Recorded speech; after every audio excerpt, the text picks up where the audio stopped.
chào các bạn, là đang trên đường đi Mendo, một làng khá là nhỏ cách thủ đô Ecuador, Quito, gần 2 tiếng trên xe buýt. Con gái đang chơi với stickers.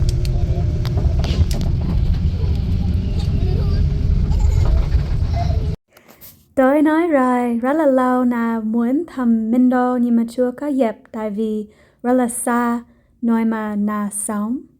Con gái đang ăn xoài. Na sẽ ăn một nửa chai đu đủ trong khi con yêu ngủ trưa. Na thấy một cái đặc biệt ở Mendo là hầu hết các nhà ở đây làm bằng gỗ. Có một cảm giác rất là tự nhiên và rất là dễ ngủ luôn. Sau một giấc ngủ khá là ngon ở đây, cả nhà sẽ đi ngắm chim.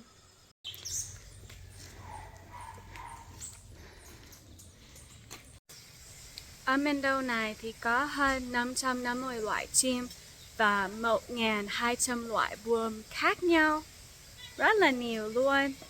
Chỗ này rất là gần khách sạn và dành cho những người đi du lịch.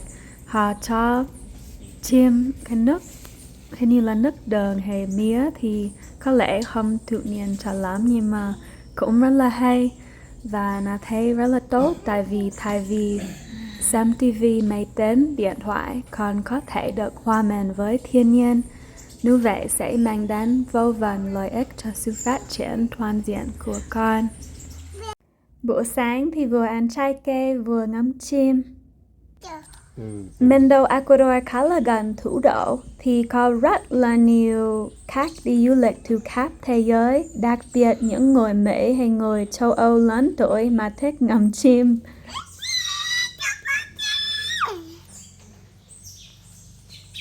Rồi một ngày mới là đi ra ngoài trung tâm và sẽ đi taxi đến một chỗ để ngắm buồm. Chỗ này dành cho những người đi du lịch mà muốn khám phá nhiều hơn về các loại buồm ở Mendo. Họ có vườn với rất là nhiều loại buồm khác nhau. Ở đây họ cũng cho các buồm trái cây để ăn thì không phải kiểu là trong tự nhiên hay trong rừng. Nhưng mà là thấy đi những chỗ này thỉnh thoảng với con thì cũng vui. Bên kia có chuối màu hồng rất rõ, rất là bát mát. Chuối màu hồng được trồng ở rừng.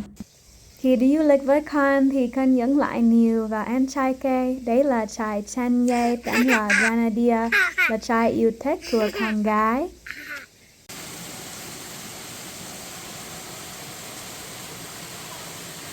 Hai mẹ con dừng lại cho con chơi với cái đá. Trẻ em là những nhà khoa học bẩm sinh và thích trải nghiệm cảnh quan, mùi hương, âm thanh của sự vật bên ngoài. Thiên nhiên cung cấp vô số cơ hội để sáng tạo và khám phá cho trẻ con. Nhiều bố mẹ sẽ lo lắng vì không muốn con chán, nhưng mà thực ra thì các con sẽ tự tạo ra trò chơi cho chính mình.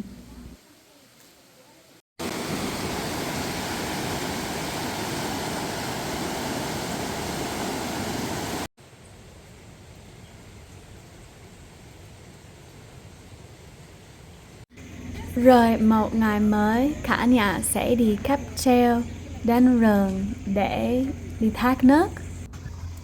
Hôm nay cả nhà đi thác nước, đi khám phá, có lẽ đi bơi. Là thấy mặc dù có nhiều người du lịch từ khắp thế giới, người dân cũng bảo vệ rừng và không phá hủy nó ở đây.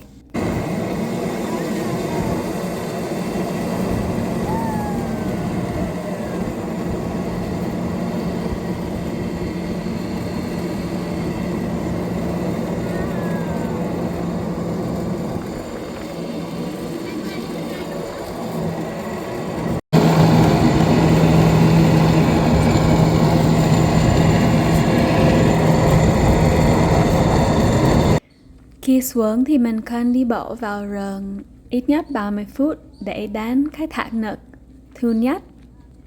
Có lúc thì con tự đi, mà có lúc thì con chỉ muốn mẹ bé thôi.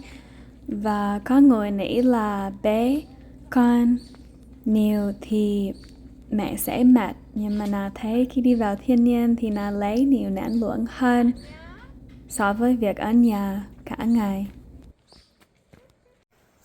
Mỗi lần mà mình đi mà mình cảm thấy mỗi người mình chỉ cần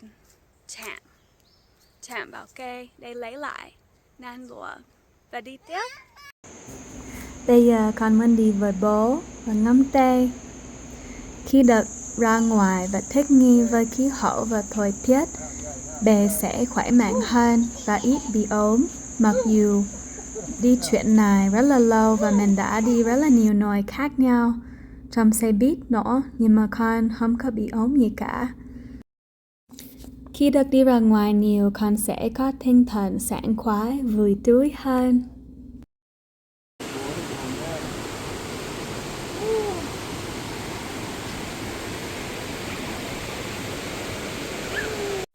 Nghiên cứu cho rằng đứa trẻ có thể tập trung lâu hơn sau khi đi ra ngoài.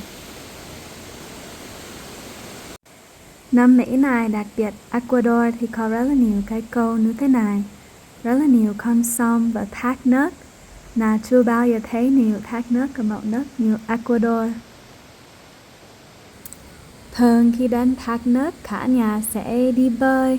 Nhưng mà nước này khá là lạnh. Miền Đông này lạnh hơn tại vì nó miền Bắc so với rừng.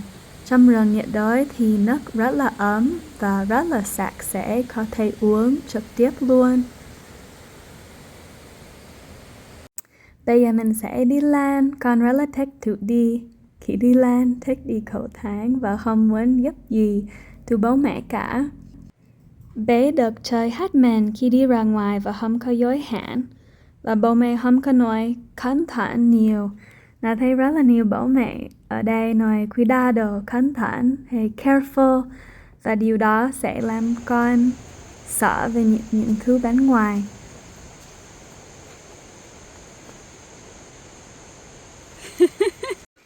Rồi, con nhấn lại ăn trưa. Hôm nay có chuối, táo, bơ. Apple. Apple. Apple. Cách tốt nhất để lấy lại năng lượng là ăn trái cây. Táo rất là dễ khi đi leo núi. Chuối, trái lê, chôm chôm, nếu bạn ở Việt Nam thì chôm chôm. Mít rất là nhiều năng lượng luôn. Nhưng mà bạn hãy cho những trái mà vừa có năng lượng vừa có nước thì các bạn không cần phải mang một chai nước nặng, chỉ cần mang chai kể thôi.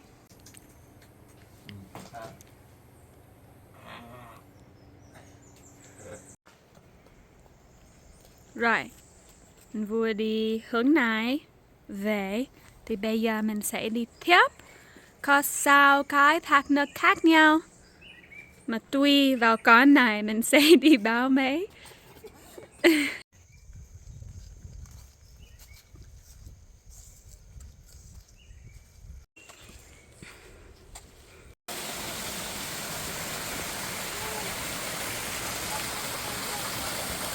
Là thấy người ở Mendo đã làm rất là tốt, có cầu thang, có cái cầu. Thì đó là lý do có nhiều khách du lịch. Rồi mình xem nước ở đây như thế nào. Nó lạnh hơn so với rừng nhưng mà cũng sạch sẽ và với được.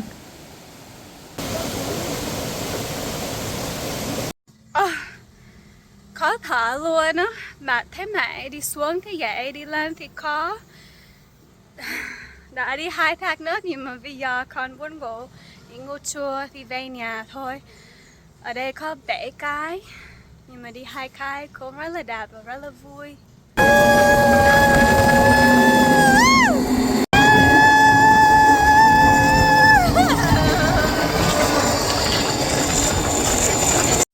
Cảm giác này rất là tuyệt vời luôn. Lúc đầu thì hơi sợ một chút, nhưng mà đã muốn đi tiếp.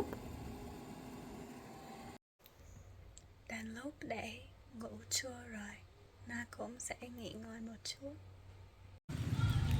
Khi dậy thì mẹ đưa con đi chơi ở trung tâm một chút.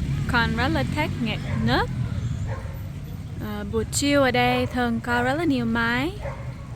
Và buổi sáng thì nắng. Hai mẹ con đi ăn.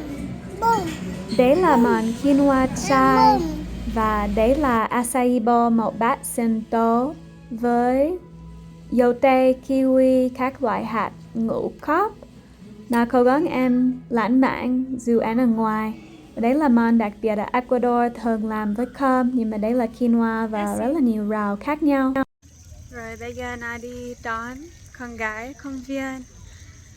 Anh Đức đã đi tập yoga cho 1 tiếng và Na vừa đi cái sound healing, cái chữa lành âm thanh cho 1 tiếng. Thì Na và anh Đức khéo là một người chăm con 1 tiếng, một người đi thư giãn. Rồi nó thấy tâm hồn nó nhẹ nhàng hơn nhiều. Nó rất là cần thiết cho các bố mẹ nó có thời gian riêng và chia ra việc chăm con. Thế rồi anh Đức và con gái. Con gái.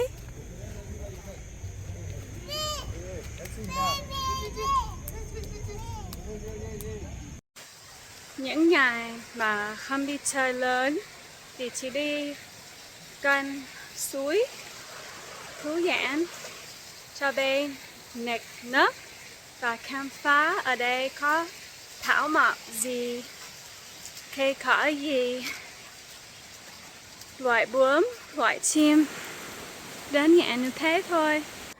Thường thì cả nhà sẽ nấu ở nhà, nhưng mà ở đây có rất là nhiều nhà hàng chay. Ở đây dễ thương và mình muốn gửi thăm ủng hộ và giao lưu với người dân.